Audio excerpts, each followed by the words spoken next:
This stuff's actually not going to be nearly as bad. I actually think this stuff's easier than the limits and stuff that we're doing before. It's a little less work, more rule focused, but it's a little less actual calculations.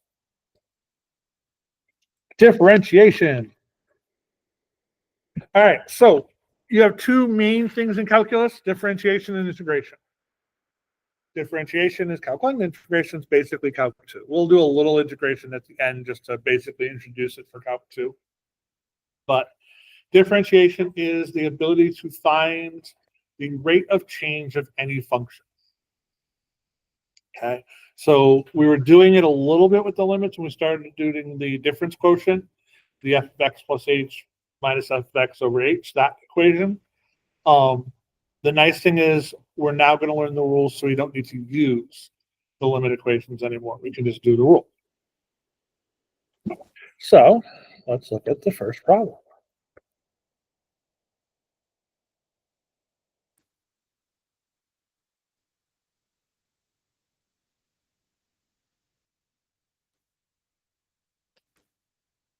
Find the derivative of this function. U equals 6 to the 5th power. Oh, I probably should have brought that on the screen. So what is that function?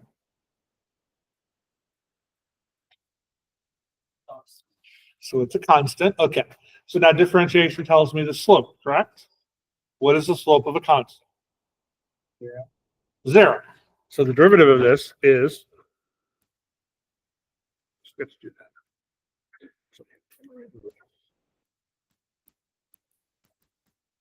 It is 0.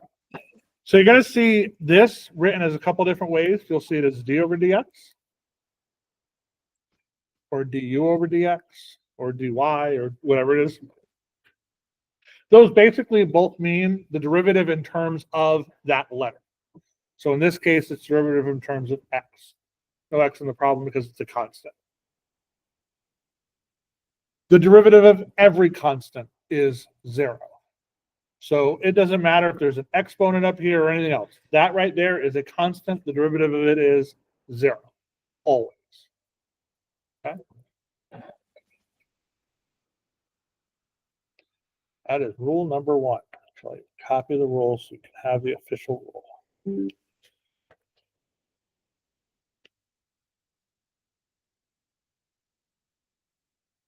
There you go.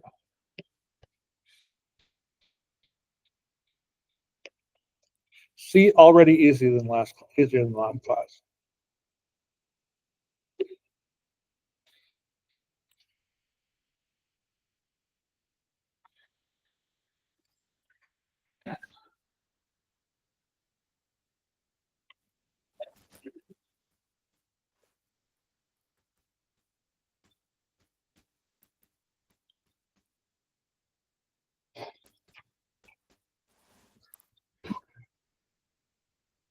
Find the derivative of 5x.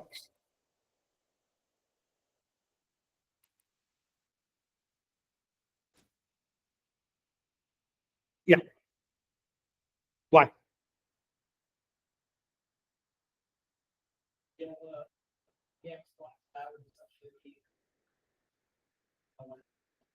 Oh, you're doing the rule. Now think of, I haven't even shown you the rule yet, but yes, that's the rule. If we didn't know the rule, how would you be able to tell me the derivative side? Yeah. It's linear. So we're just looking at the slope, right? That's like mx plus b. That's that. So in this case, my derivative is 5 because it's just that. Now, you started talking about the power rule, which actually is exactly where this is going to go. So if I had the derivative of 3x squared, now we have a parabola. So we don't necessarily have that exact simple thing to do it. So the power rule, which is the first rule we're going to look at. Now, every rule that I'm going to show you, I actually can do the proof of it if you truly want me to. I leave that up to you guys, though. If you just can believe it, Just believe it. If you really want me to show you why, I can do that. All right, so this is the power rule. The power rule states as long as the exponent is a real number, so no imaginary numbers, this works. I take the 1 from the exponent, I bring down the exponent, and I take 1 away from it. So what was that one I just did? 3x squared. So 3x squared, the derivative of that, of 3x squared, equals 6x. Because I do 3 times 2, and then it's x 2 minus 1. I bring down the exponent, and I subtract 1 from it. That is the power rule.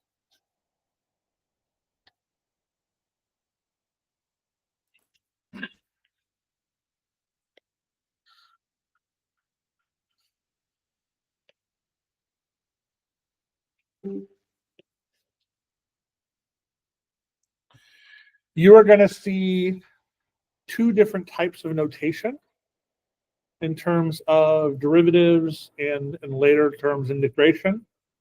Does anybody know why? Why would we have 2 different ways to notate calculus? This is my fun part. This is the history lesson. Calculus was invented by 2 different people at the exact same time. Nope. One was French, one was English. Leibniz and Newton both invented calculus at the exact same time. Actually, during a plague.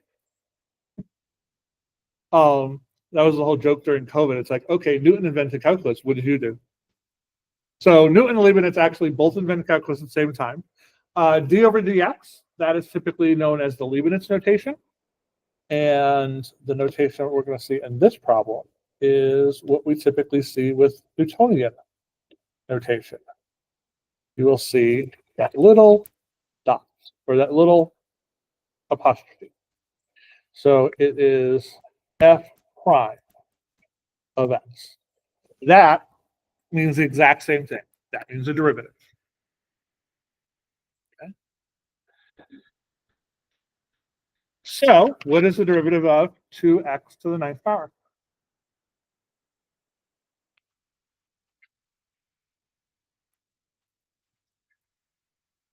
What's the power rule state to do? Yeah.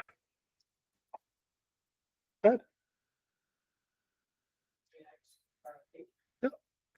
So we bring 2, we bring the 9 down, and we have 9 minus 1.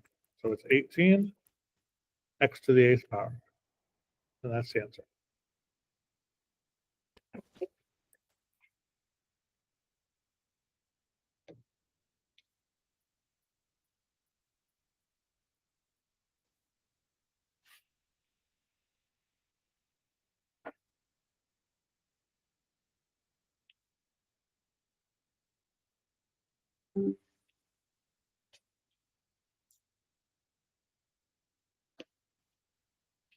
Simple enough?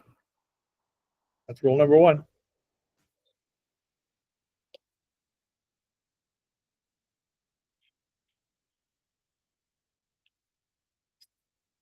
All right.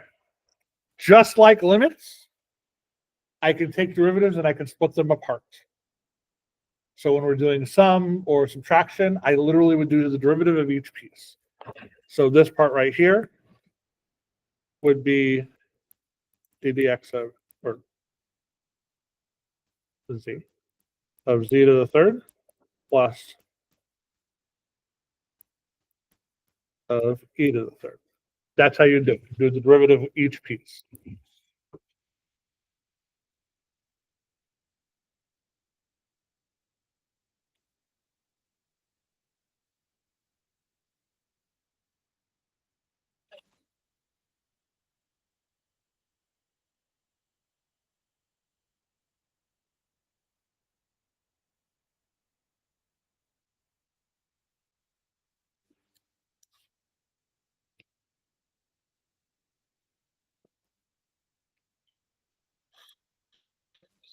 So what's the derivative of z to the third? Yeah. Yeah. 3z plus squared. 3z squared. Not you now. What's the derivative of e to the third?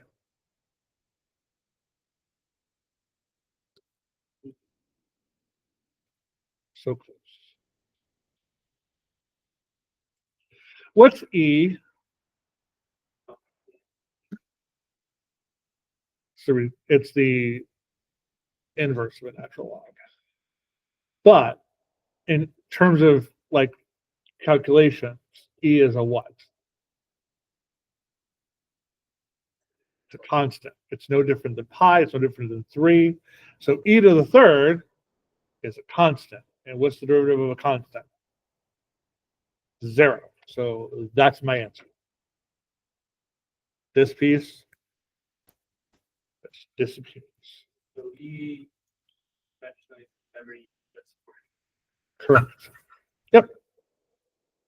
Just like pi, you don't ever see it as a variable. And pi is actually a letter too. It's just a Greek letter. So, but yeah, e is never used as a variable. So if you see e, it is always considered to be a constant in that respect. So, are logs and natural logs logarithmic functions that's pre-calculus, right? yeah, you did those in pre-calculus. We're going to do them again in calculus, but you did those. I just don't remember. Yeah, we'll go over some of the rules when we do the actual calculus part of it. Yeah. So even if it was like 2e power 3, it's still be 0. If it was 2e to the power of 3, still be 0. Because it's still a constant as a whole. If it was e to the x, no. We're going to do that in a minute. But if it doesn't matter what's in front of it. If it's just numbers and constants, it's still constant. The derivative of 10 billion is still 0. Because it's still constant in that respect. And later on, when we start doing some trig stuff, the derivative of pi is 0. It's a constant too.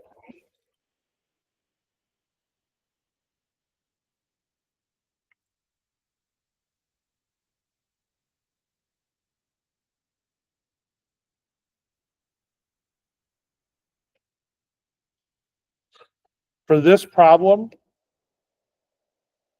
a k is a constant. It's not being used as an actual variable. Z is the variable.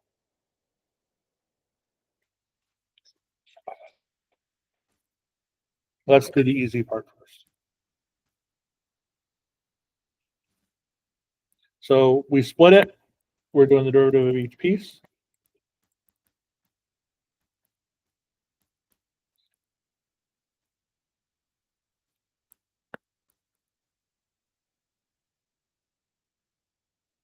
What is the derivative of z to the negative fifth power? Negative 5c to the negative 6 power. Yes. The rule does not change.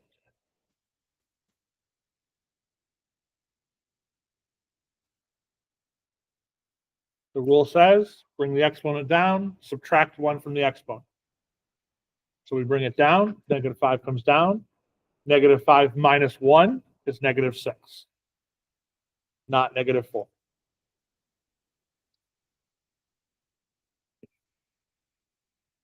Now, z to the k is not a constant.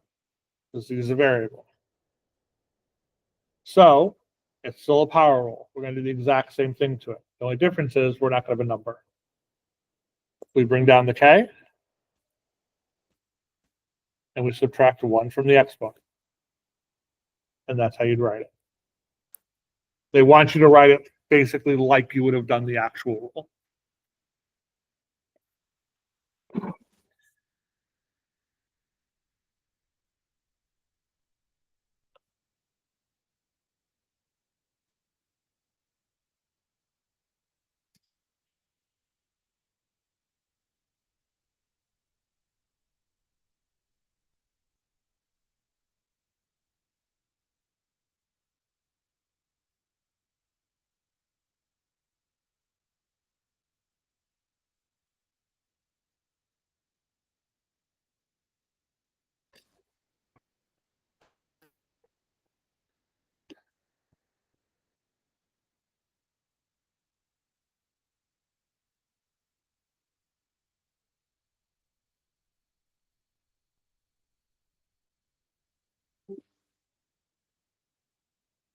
All right. Any questions with the power rule? We're good with it? We're going to keep using it. You're going to use this a ton. Power rule comes up constantly. So we're not going to go away from it. I'm just going to introduce a couple more rules. Actually.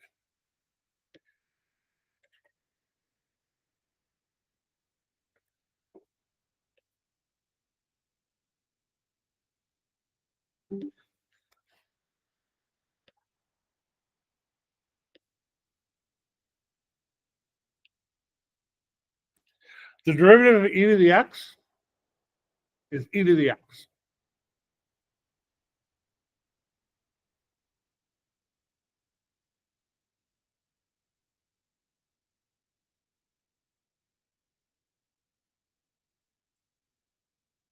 Everybody believe me? You guys are way too trusting. It is true. It's not, I'm not lying, but it actually is true. Good. Then I'm gonna have to improve it. Yeah, the derivative of e to the x is just e to the x. So if I gave you a function like this, if I said f of x is 3e to the x plus x to the fifth,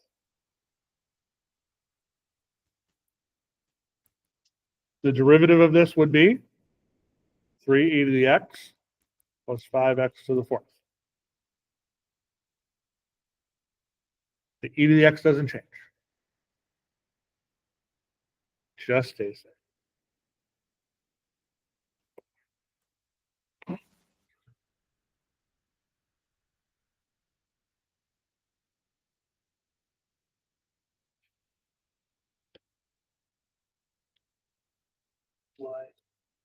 Why is e to the x e to the x?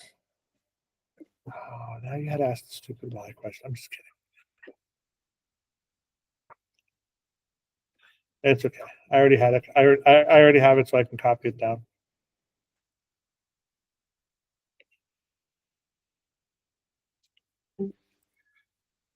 I had the book page up with the actual answer on it already. I figured somebody was going to ask why at some point.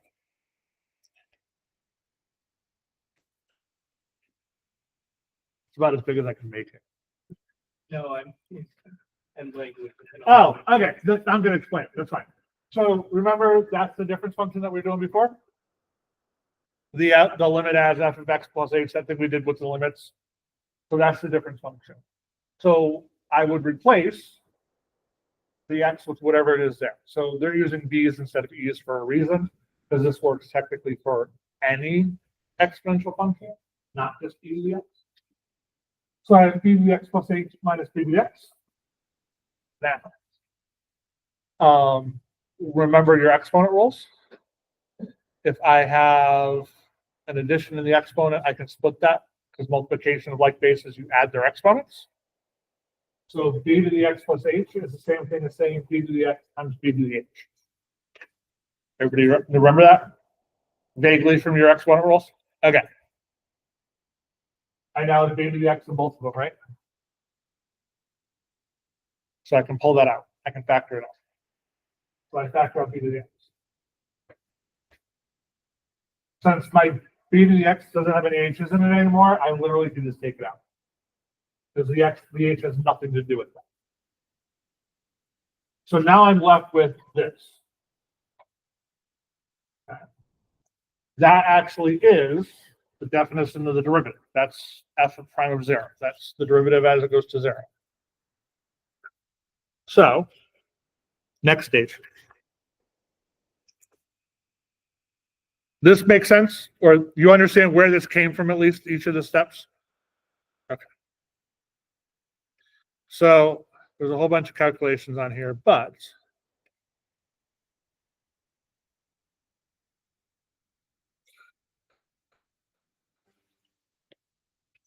anybody remember what E actually is? Like what number it is?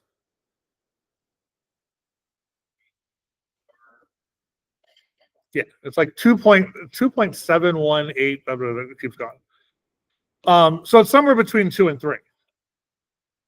If I plug 2 in for that, 2 to the h minus 1 comes out to be approximately 0.693. 3 comes out to be approximately 1.099. Where are they both kind of close to? Both kind of close to 1.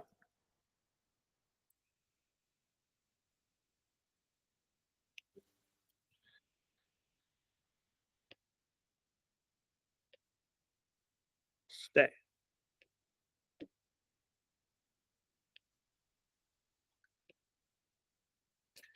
E is the number such that that limit equals 1. That is actually the definition of the letter E.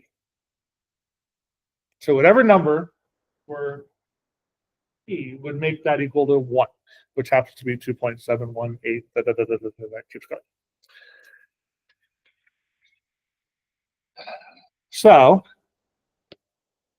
I'll switch back in 1 second.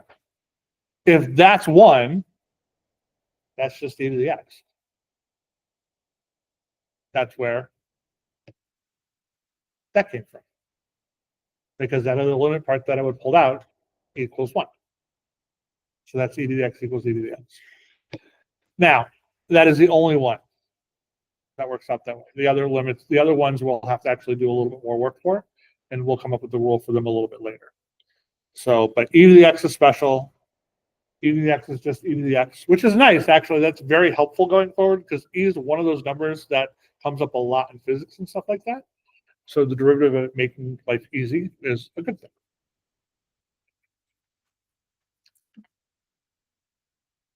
Are you regretting asking me why now?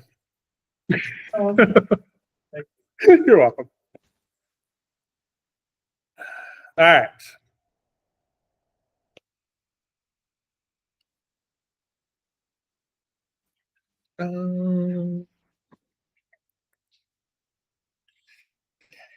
Hate these type of problems.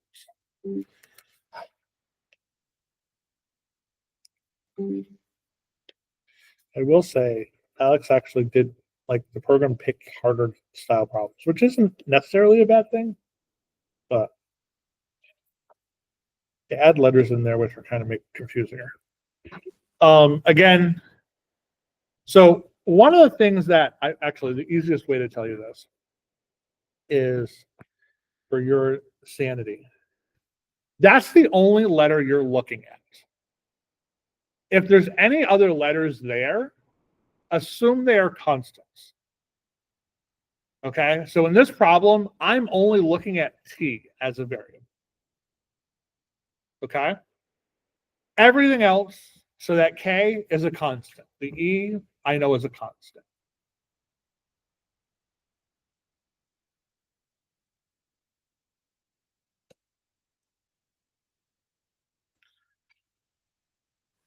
So, what is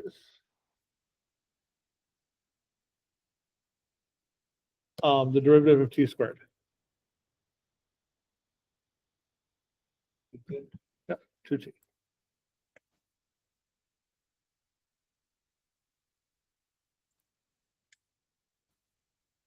What is the derivative of 1 over e to the 5th power?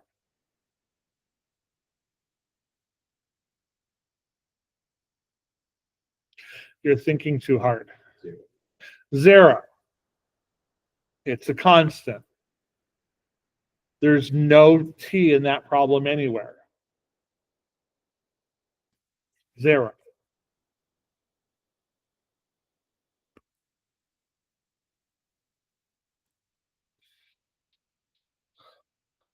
What's the derivative of 1 over k e to the t? Was it? Y. Is e to the power of e, derivative of that would be 0 k to the power of y.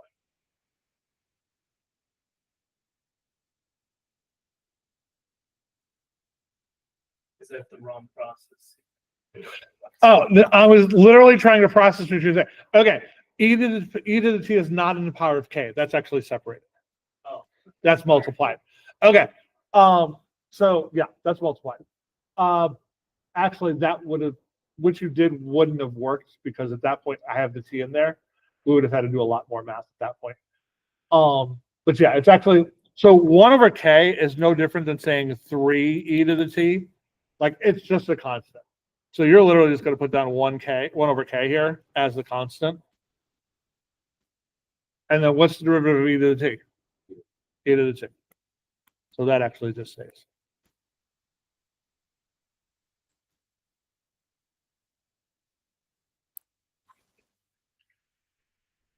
Why would it be to the t be t times t to the power of t minus? Because of that rule. E is not, so there's actually a very big distinctive difference here. So if you'll notice, and actually that's what you just said was actually a very good question. Notice the variable is in the base. This is the base of a variable. That's when the power rule works, because the exponent is my number. So then the logarithmic function or for the natural log, does that apply to say any constant to the power of x? If you derive that, it's just gonna equal that same. No, Okay, it's just for e. it's just for E. So a couple lessons from now, I'm actually going to do that lesson, and I will show you, because I need to teach you something else before we can do that. So e to the x, because e is in the number and the exponent is in the, or the variables in the exponent, there's different rules that apply to those. E is just one of those ones that comes up so often, and it's a special case that they explain this earlier than all the rest of the stuff so they can use it. And actually, when I wrote my calculus book for the publishing company I was doing it, the editor was like, why are you doing this now and just saying what the rule is? Like, because we want to use it. And that's all in essence why they do that here. Yeah. That 1 over k, is that staying 1 over k? Yes. Connected to the e of the t? Yes. Because it is not a variable. It's literally like 3. It's just a constant. Right, but because it's a constant, it's not being brought to 0?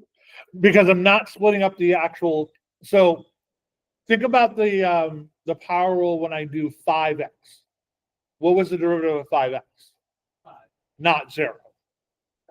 Because the 5 stayed. The x actually vanished because what's 1 minus 1 is 0. So that 5 stayed. The constants actually stay. Because in essence, if you remember when we were doing the limits, we could pull the constant out of the problem and not actually worry about it. Remember doing that?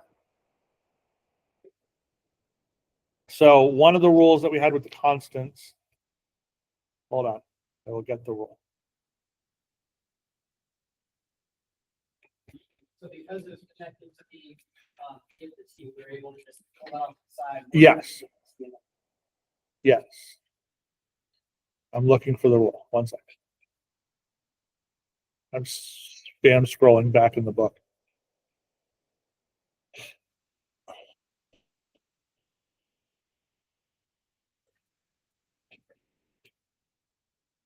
Where is it? Where is it? Where is it?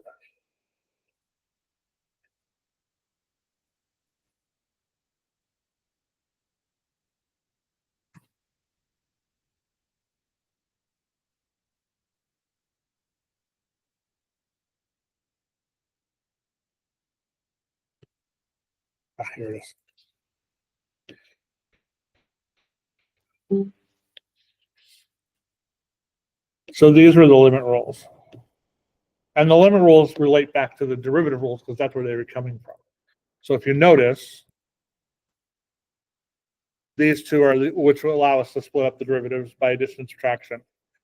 And here is the constant. I can pull that out. I just do the derivative of where the variable is. So whatever the derivative of the variable is, that's times whatever that constant was. So that 1 over k, I'm not doing the derivative of it. I'm just pulling it out. And then I'm dealing with just the e to the x at that respect. Would that change at all if it was written any different, like if it was separate and it was written like 1 over k specific times each to t? Nope, because nothing there in times means the same thing. Like if I put parentheses around it to designate that, so that doesn't make a difference. If it was 1 over k plus that, then that would make a difference. Because that's like we did for, which one was it? Where was it?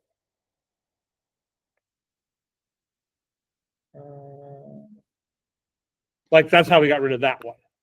Because that's just a constant. So that disappeared. Because there was no variable. You have a question, you scratch it. Okay. Why do we allow? We didn't divide by 0. Where did we divide by 0? It's the con, You got it? Yeah, I'm not changing e to the 5 to 0. yeah, The 1 over e to the 5, that whole thing becomes 0. Yeah. So there actually will be a situation where we're going to actually do something that, like, okay, we can't do this. We need to come up with some other way to do it. And that would be that divide by 0 type situation. So, all right.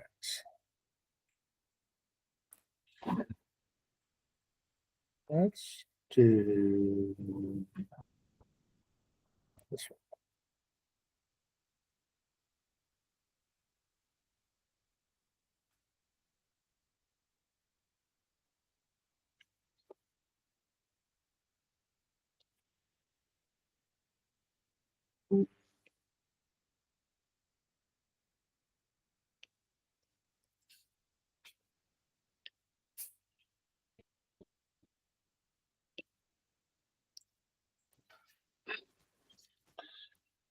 All right. So this is asked, this right here. That's the third derivative. So they want us to do this 3 times. So we're going to do this one at a time. So the first thing I need to do is, what is the piece in this problem as it's written that would totally mess up what we've done? What's the thing that we haven't looked at yet? Square root. Okay. So how can I write it so that I could do it? Yeah. Almost. Just 2 to the 1/2. So remember, square roots is the same thing as saying an exponent of 1/2. Third roots, 1/3. Fourth roots, 1/4. That's what that breaks down to be. So this would be t to the 1/2 power plus, and then if you want, I can actually change this one so I don't have to deal with it as a fraction. So what? That'd be -5. Yeah.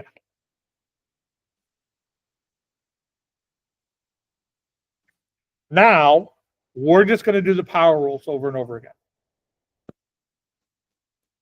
So the first derivative is what? What's the derivative of t to the 1/2?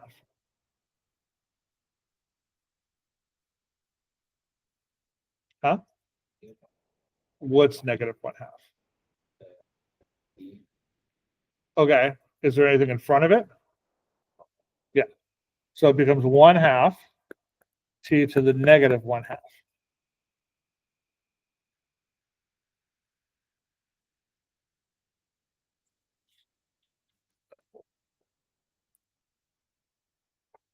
Everybody understand where that came from?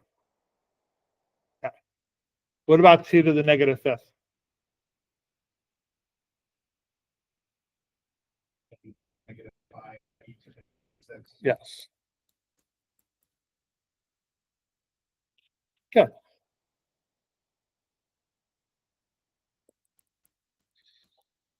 Second derivative. You just do the derivative to the derivative. So no rules change, nothing else. We just do it to what is already there. Okay, so what is the derivative of 1/2 t to the -1/2? -1 over -1 over 4 t to the -3 over 2. Yes.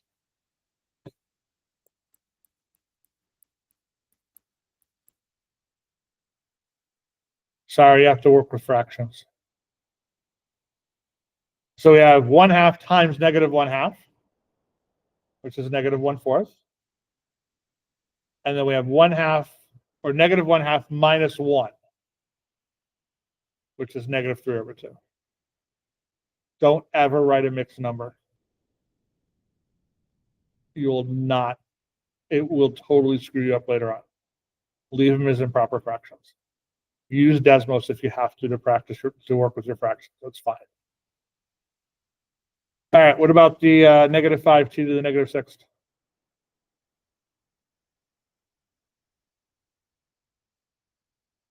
$32 to the -7.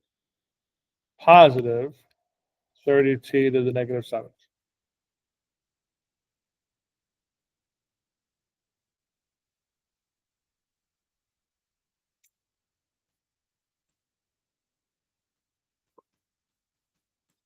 Third derivative. Do it again.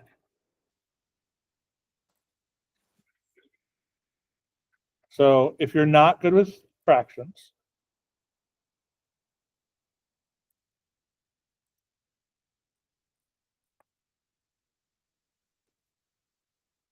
you can literally type them into Desmos, and you click that little button there, and it'll give it to you as a fraction. And then we can do -3/2 plus 1 or -1.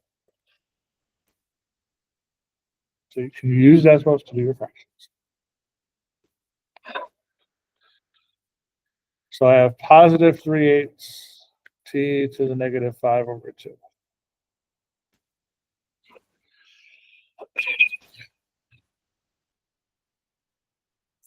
And then -210 t to the -8.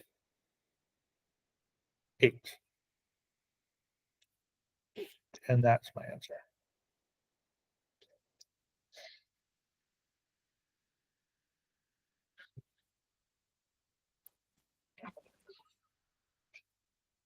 So while being a little longer, there's no real difference to it. The process is the same.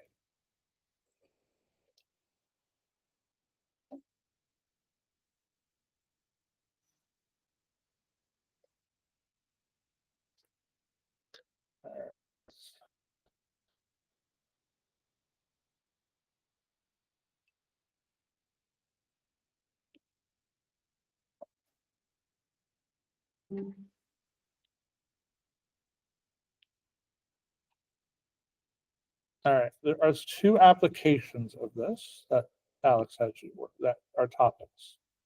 So let's do one of each of these.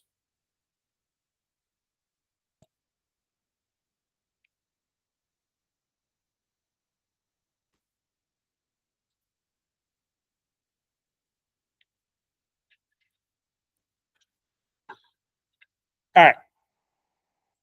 So in this topic, they're looking for either the normal line or the tangent line. Tangent line is simple. That's the line that's we're parallel to where the point that we're looking at. The normal line is the perpendicular line to it.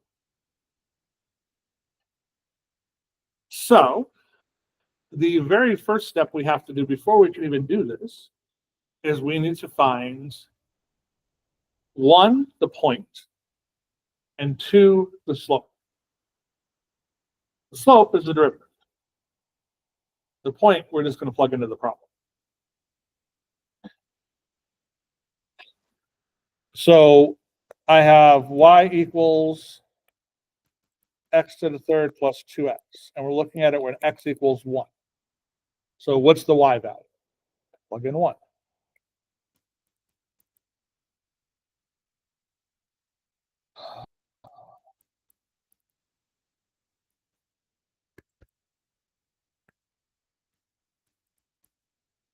So the point I'm looking at is 1, 3. So that's the point.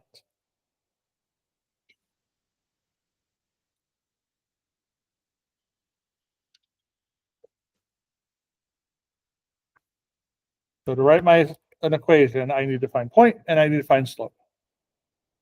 So now let's find the slope. So slope, we take the derivative of the function. So I'm looking for y prime. So what is the derivative of x to the third plus 2x?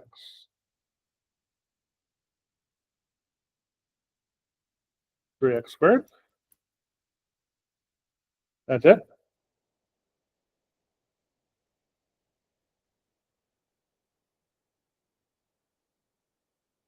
What's the derivative of 2x? Two.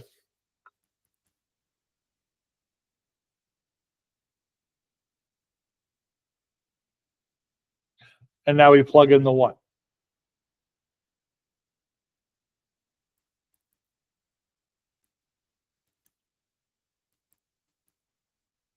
So that is my slope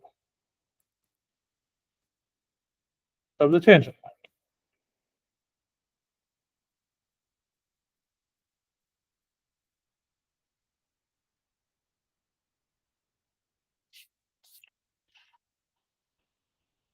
All right, now we're going to test your algebra skills. What's the slope of the perpendicular line? Negative 1/5. Remember, perpendicular lines, reciprocal, negative reciprocal. So change the sign, flip it over. So the normal slope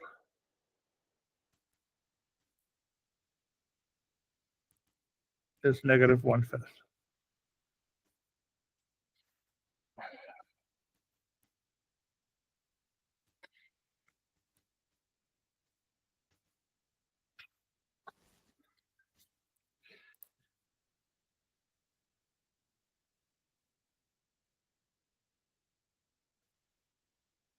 What's the equation of a line?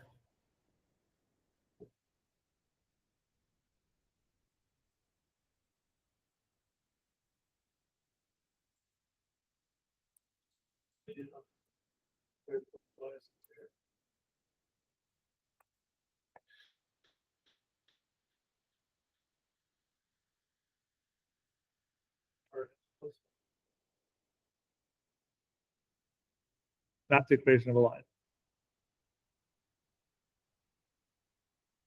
It has a couple extra letters in it.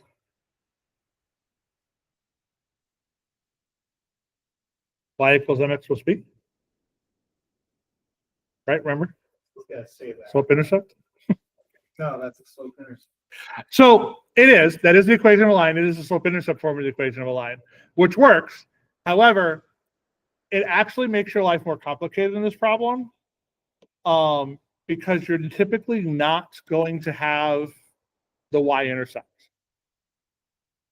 So what this is one of those other equations that you probably learned and probably forgot about. This is the point slope equation.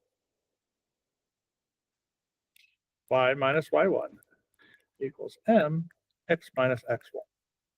That's the point slope equation. You can enter this answer into Alex. This is right here. So we're literally just going to put the points. So it's going to be y minus 3 equals negative 1/5 x minus 1. And that is how I'd write the answer.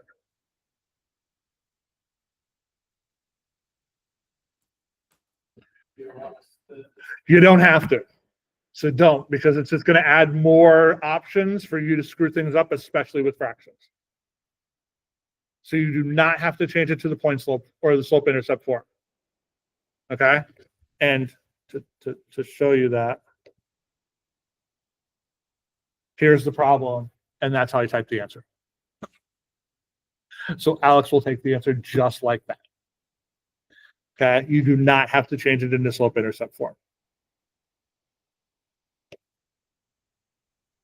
So for these problems, and for any time they're working with tangent lines, use the point slope equation because you're always going to have a point and you're always going to have the slope, and just plug the numbers into that equation. Makes your life easier. And actually, that's literally where the slope equation came from. Because if you divide both sides by x minus x1, you have the slope equation.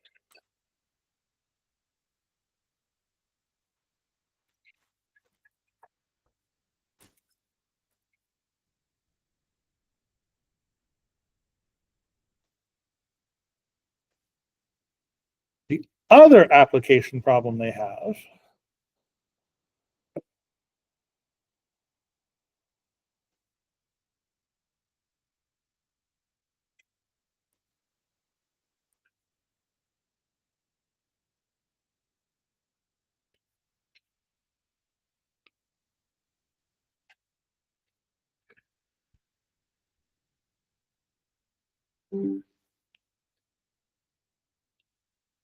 actually, you know what? I'm going to do the hard one. Actually, I'm going to do the hard problem. Show you how to do this one.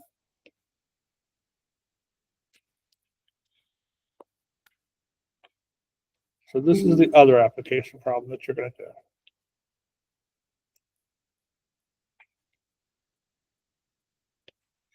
So the other application, and actually this is one of those ones that's probably the most important one that we actually do, is finding the points where the tangent line is horizontal. So if the tangent line is horizontal, what does that mean in terms of my slopes? The slopes are equal to 0. Slopes are equal to 0. Now, thinking about a polynomial in general, the graph of a polynomial, where would the slopes be equal to 0? The vertices of the Yeah, those minimums peaks, and right? maximums. So if we're looking at a graph, I'm literally just going to sketch a graph. So if we look at the graph here, those are my tangent lines that are zeros, right? Those are those peaks. Those are your local mins, local maxes, absolute mins, those type of points. Those are extremely important for you to know in terms of working with the actual graph of a function. So being able to find those accurately is important.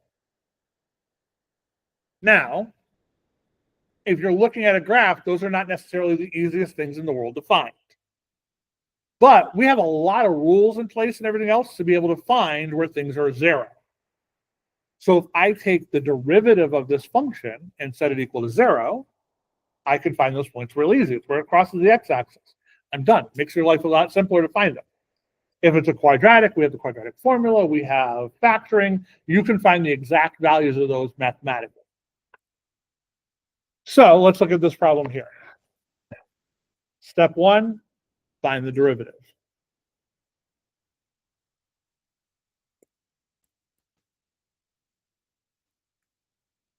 So what is the derivative of that function?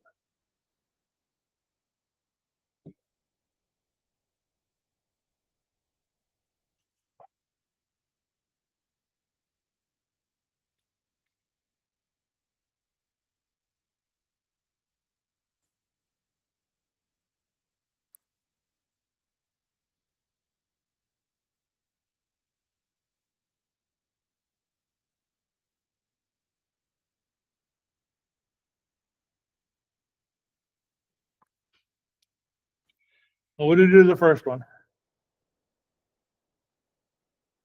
Negative 3 over 2x to the 4th. 6 x to the 3rd. Yep, we're bringing on the 4, so you get negative 12 divided by 2 is negative 6. X to the 3rd. All right, what about the next one? Negative 3x squared. What about the next one?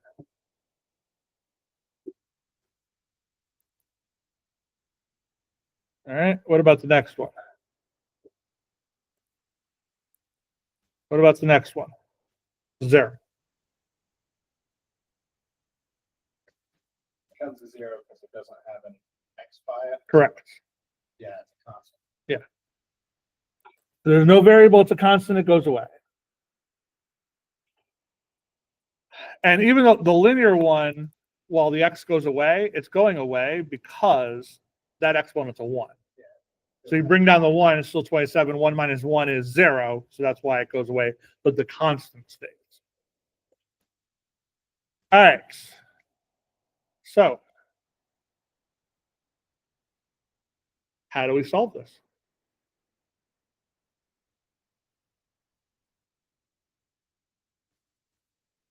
This is where your algebra is going to come into play. If it was a quadratic, it'd be simple. We could factor, right? Or worst case, use the quadratic formula for it. This one's not a quadratic. But it has 4 terms.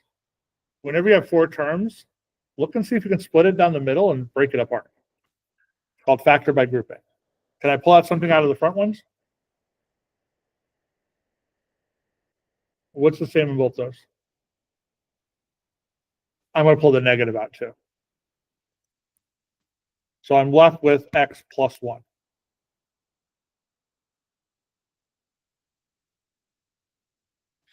What about this one?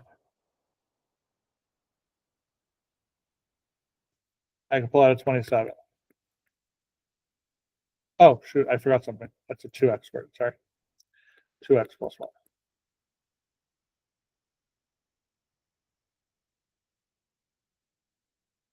Parentheses are the same, right?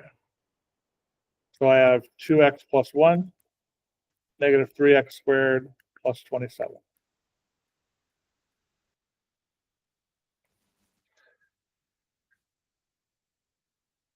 And we're setting this equal to 0.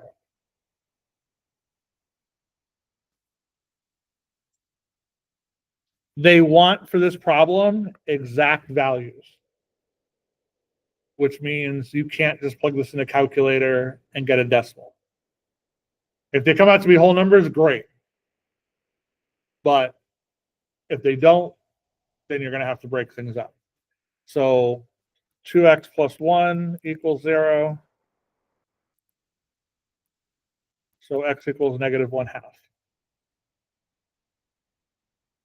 Negative 3x squared plus 27 equals 0.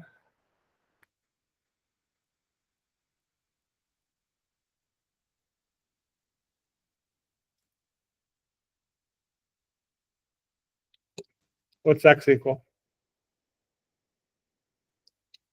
Very good. Do not forget the negative 1. So my 3 answers for this problem are negative 1/2, 3, and negative 3. They do have the plus minus button there. You could just do plus minus 3. For these problems, I honestly would check them. Use Desmos to check your work. So negative 3/4 or 3/2 x to the 4th minus x to the 3rd plus 27x squared plus 27x minus 7/4.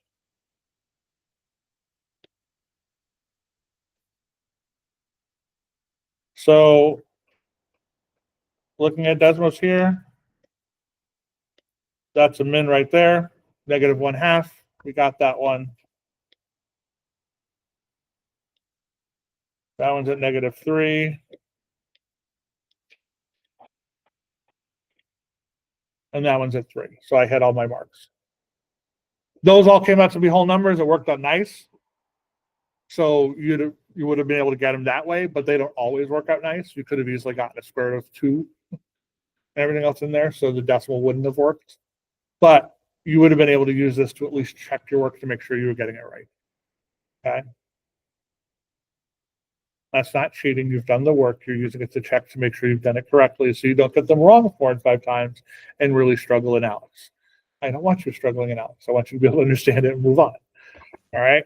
So I picked, this is the hardest problem. I scrolled through a bunch of them. This is the hardest problem they have. Most of them are either linear equations or simple quadratics. They're very simple problems. This was the hardest one. So. All right. Any questions with those? Okay. So, how would I do a problem like this?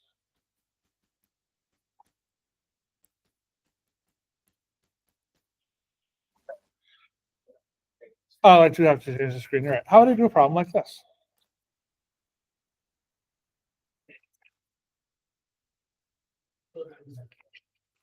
Yeah. Can we?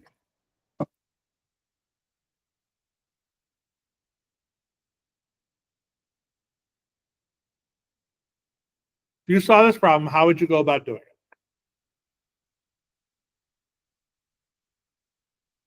Boil it out, right? Because right now the only thing you know is that you can break up addition and subtraction and the power rule, right? In the limit rules, there was not one. So they did this. This does not work. So in derivatives, that and that do not work. You cannot split by addition and multiplication. Okay. So we could FOIL this out. So we would have 5x to the third minus 4x plus 15x squared minus 12, right?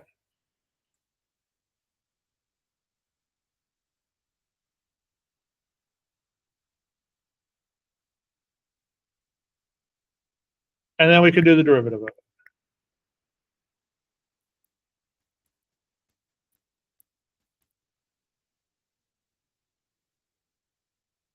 And for those that are OCD, putting the -4 in the middle is probably like, no! So you could do that, right? What happens if I make that a 10? You're probably not going to want to sit there and multiply them out. Or if I have 5 and 6 things inside this parenthesis, again, probably don't want to sit there and multiply them out. So there has to be a rule for multiplication. This is the rule for multiplication.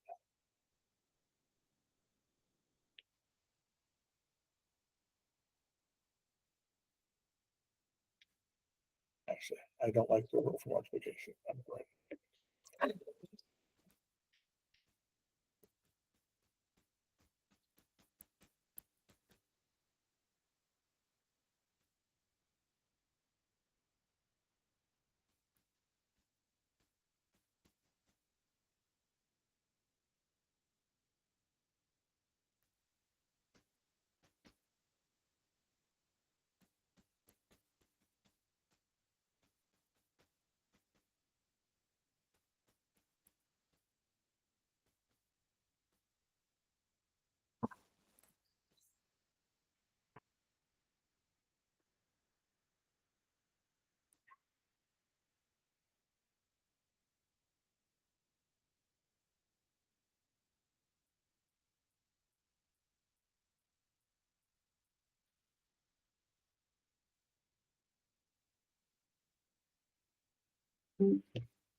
So let's do it.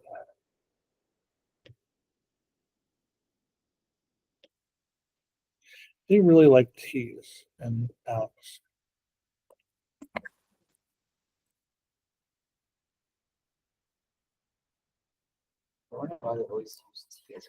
I don't know. They really like T's. And it's like they always use T's. And it annoys me because I hate using T's.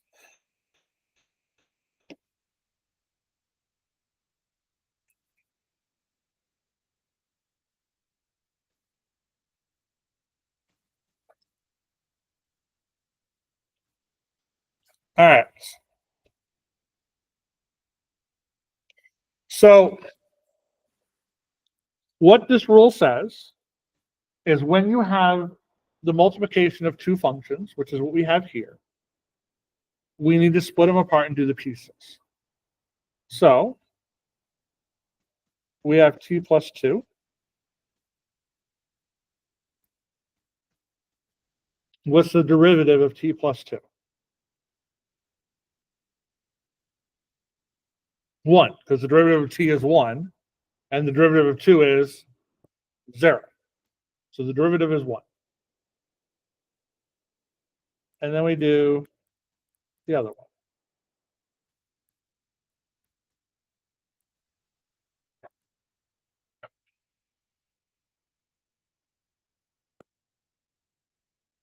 So what's the derivative of this?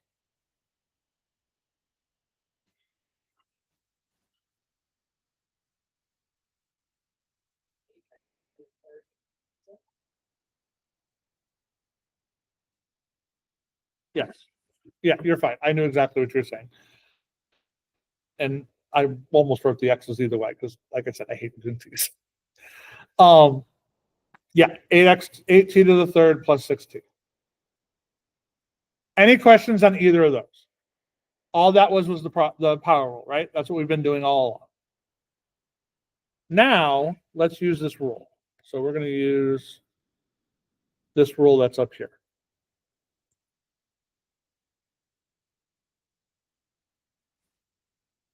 So f prime of t. What was the derivative of the first part?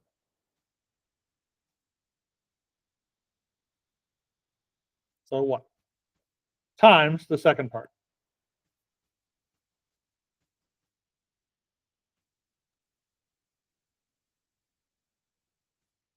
Plus the first part times the derivative of the second part.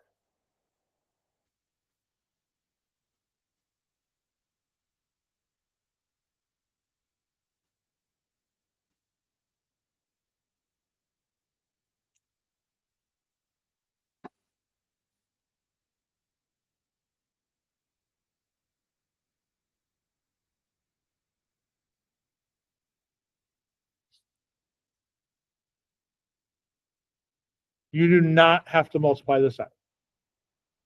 I probably wouldn't write the 1 in parentheses when I type the answer in. I would write it like this.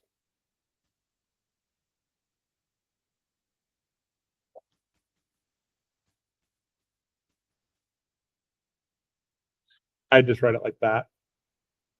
But you do not have to FOIL that out. Alex will take it like that. Now, going forward, as long as you're not going to use it for anything else, that's fine. There will be situations where we're going to want to expand it out because we're going to do something else with it. That will make our lives a little easier by doing it out. Like this one, the way it's written right here, if I was to do had to find the second derivative of it, it might be a little messy to do the second derivative like it's written like that. So it might be better to FOIL it out in that case. But for right now, you can leave it like that, and that's not going to be a problem. Alex will take it.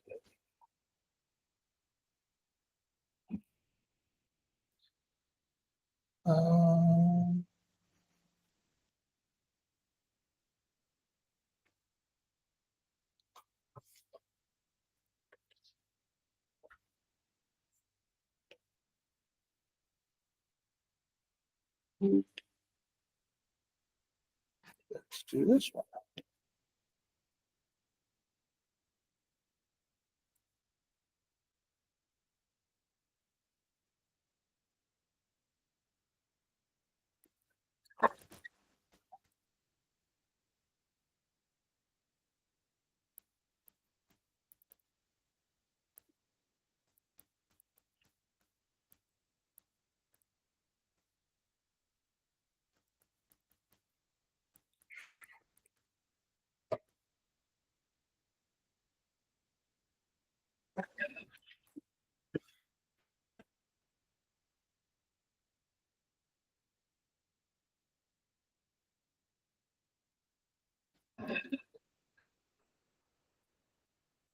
While you're getting used to doing this,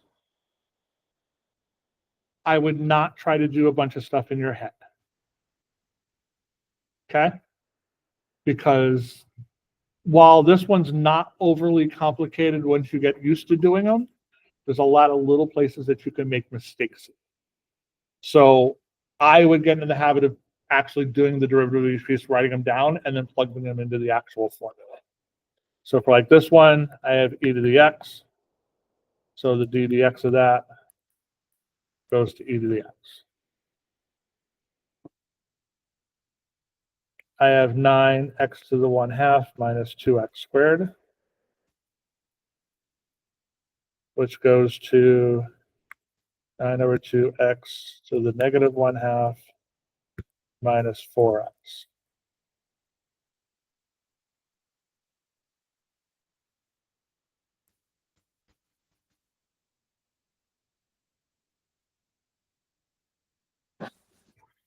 So I would get in the habit of writing those down and then plugging them into that formula.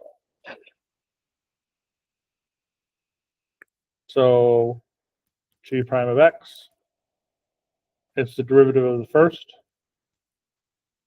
times the second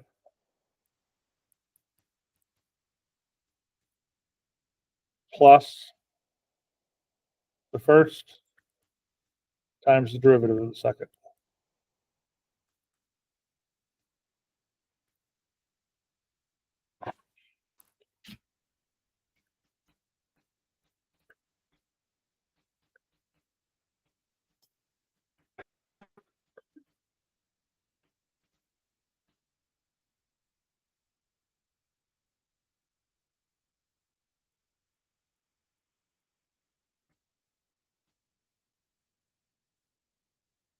Simple enough.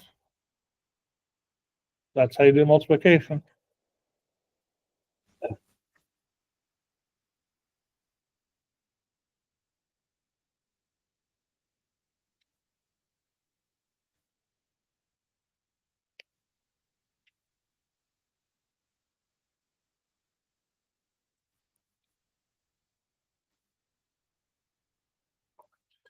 Seriously? Okay.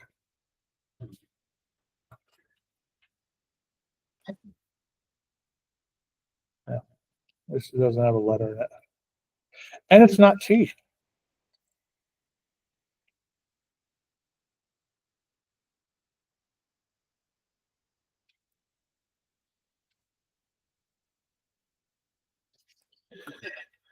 Okay, so here's this problem.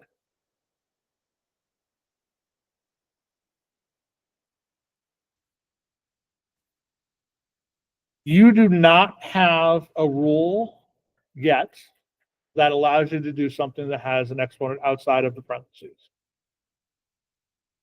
We will next class. So, what does -1 mean as an exponent? 1/. Yeah, it's basically, it flips it, right? It goes in the reciprocal. So in essence, this is a fraction. This is z squared plus 2 divided by 2z to the 4th plus 1. That's what that is. So I have a quotient. I have derivative. I mean, I have a fraction or division. So I need a new rule. The derivative of f of x divided by g of x is f prime of x g of x minus f of x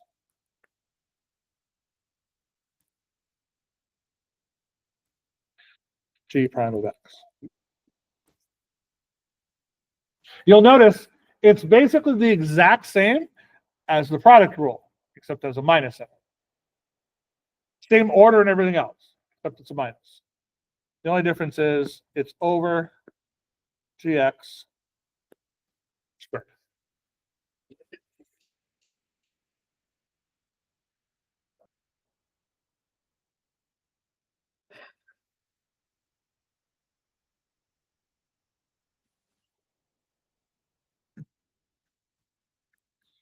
So it's f prime of x times g of x minus f of x times g prime of x over gx squared, not the derivative of it, the original function. So we're going to do the exact same thing we just did for the multiplication. Write out each piece, find the derivative of each piece.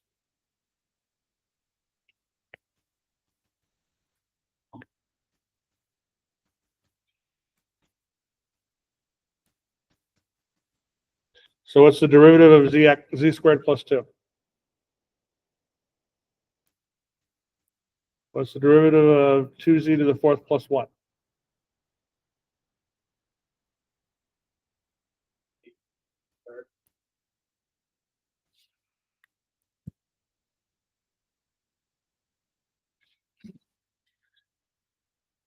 So I can now do my derivative. What was the derivative of the top piece? 2z times the bottom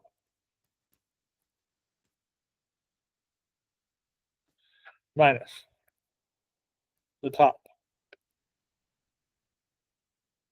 times the derivative of the bottom.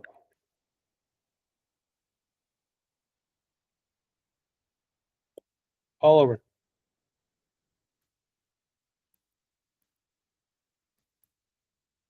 Bottom square.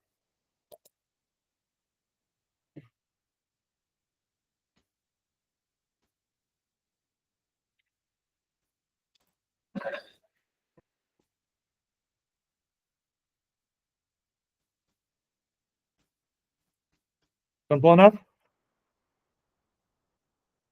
So the product rule and the quotient rule is just remembering the rules and plugging the things into it. Okay?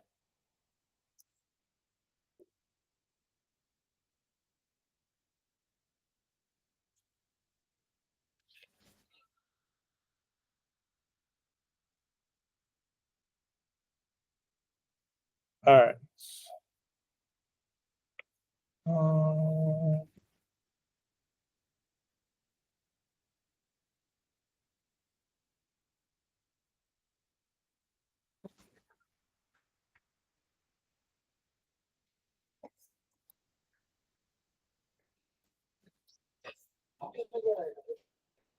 Let's do this one. All right, this is the hard one. So these topics are not actually hard. They're confusing because they force you to use the rule. And they're making you use the rule in a way different than what you typically would do.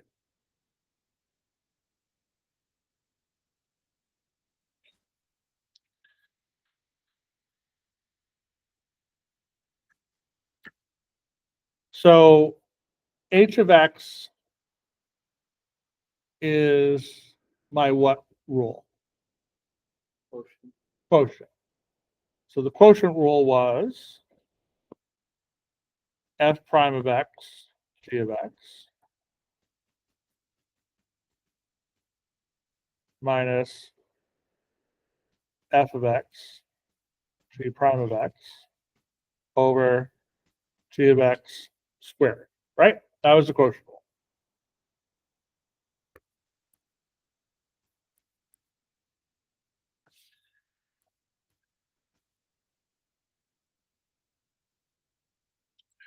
So all those pieces are right here in this table.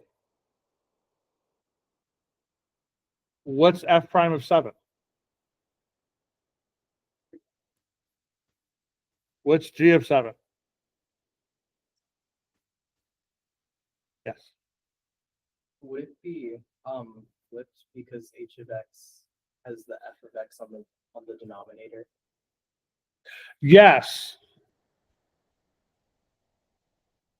I almost said a bad word. Yes.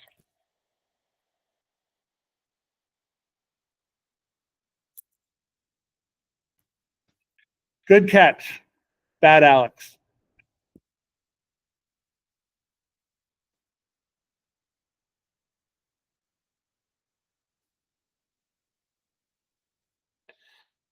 Alex likes to make a mess of our work. Okay. It's the same rule. They just decided to switch things up on us. Okay. What's g prime of x now? 2. What's f of x?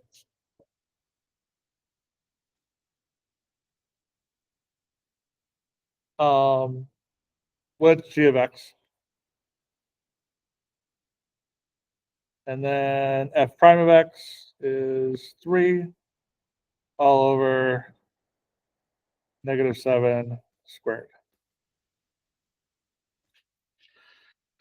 So I've got -14 plus 18 is 4. So the thing I always tell my students to do all the time, and I didn't do, read the problem and make sure you're doing the problem they ask you to do.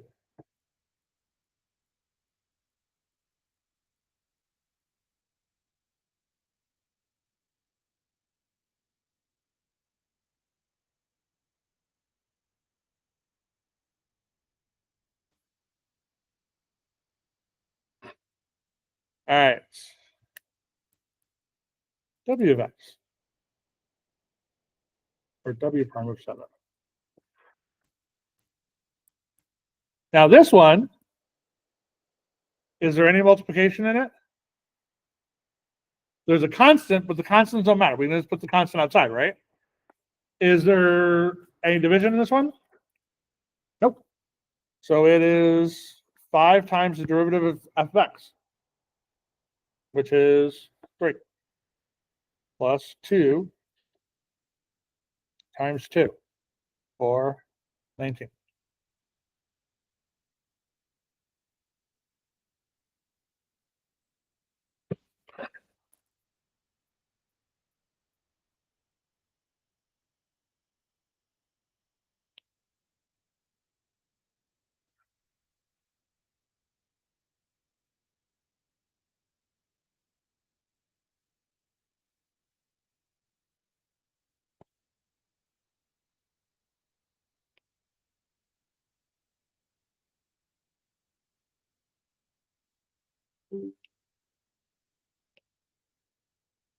So this topic and the last problem that we're going to do are both using those rules.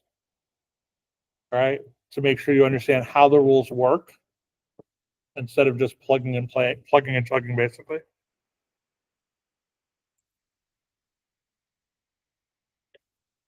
The last one uses a graph.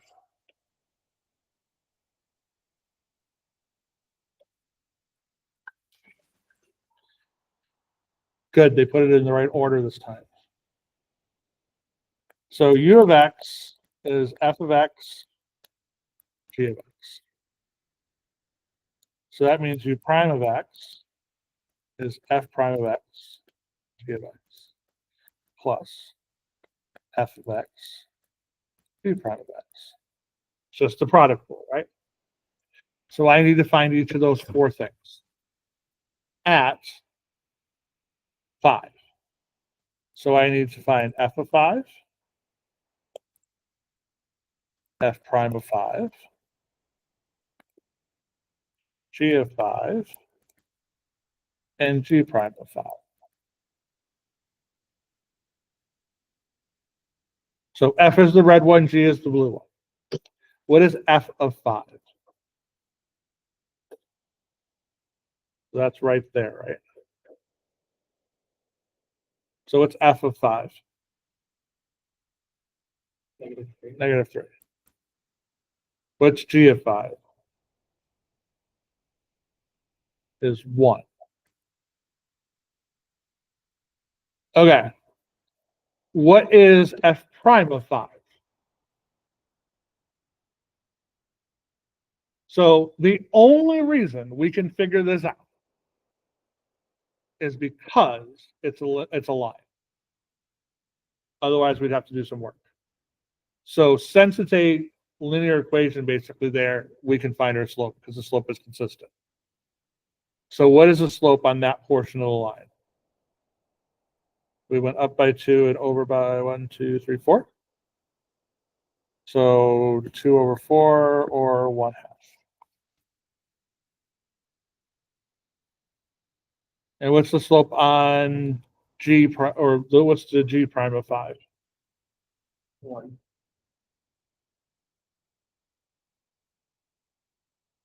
Because it's 4 over 4, which is 1.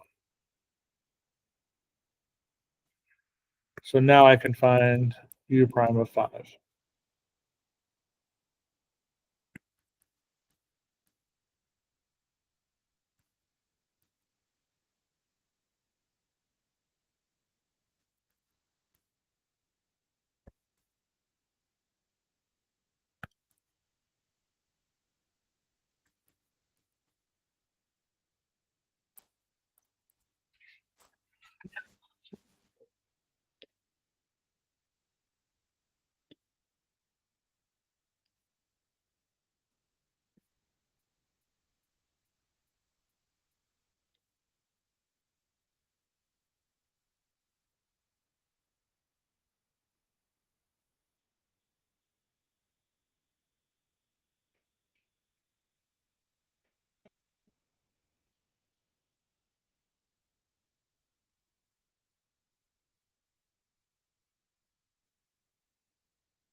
Any questions?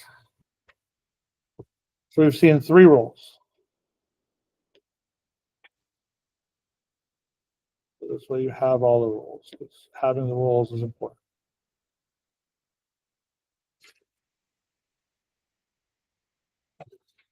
We had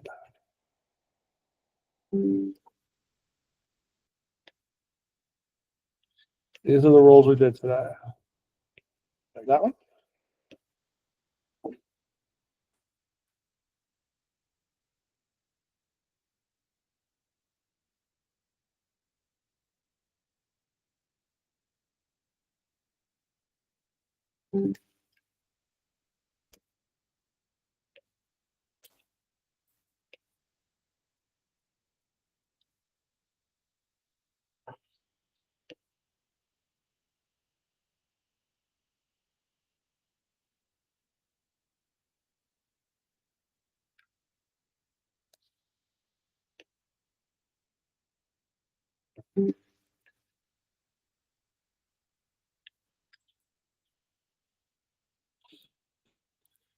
I hate the book writes it these other rules backwards. And I don't like it.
So those are all the rules we did.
So Thursday we're doing trig. Sine, cosine, tangents, those derivatives. Next week we do the chain rule, which is the other one that's used quite often. So, any questions? We're done.